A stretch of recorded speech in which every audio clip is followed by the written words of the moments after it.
Hello, मी प्रियंका आणि आजच्या नवीन व्हिडिओमध्ये सगळ्यांचं मनापासून स्वागत करत आहे. चला तर आता आपण बघणार आहोत की 9व्या महिन्यामध्ये आपल्याला कोणती काळजी घ्यायची आहे. तर 9वा महिना सुरू झाल्यानंतर तुम्ही कधी स्वतः एकटे घरी थांबायचं नाही. कारण कधी पण तुम्हाला पेन होऊ शकतं, कधी अंगावरून पांढरं पाणी किंवा लाल पाणी जाऊ शकतं. तर हे सगळ्या गोष्टी होऊ शकतात, त्याच्यामुळे तुम्ही घरी एकटं थांबायचं नाही.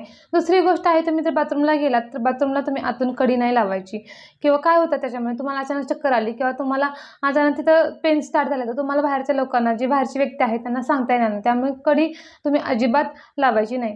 तिसरी गोष्ट आहे की तुम्हाला तुमच्या जे पेन होते, ज्या लेबर पेन होतात आहे किंवा जे पोटात कसं दुखतं याच्यावर लक्ष ठेवायचं आहे.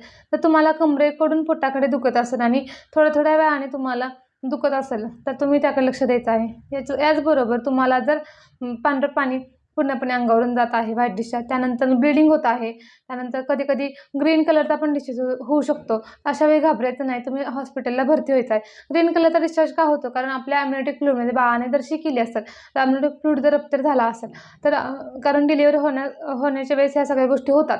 नंतर त्यावेळेस सुद्धा आपल्याला ग्रीन पाणी पण आपल्या अंगावरून जाऊ शकतं. तर त्यानंतरनं तुम्ही लगेच हॉस्पिटलला भरती व्हायचं आहे. तर मला कमेंट करून नक्की सांगा की तुमचा कोणता महिना चालू आहे. चलो बाय बाय. व्हिडिओ आवडल्यास नक्की लाईक करा, शेअर करा, कमेंट करा.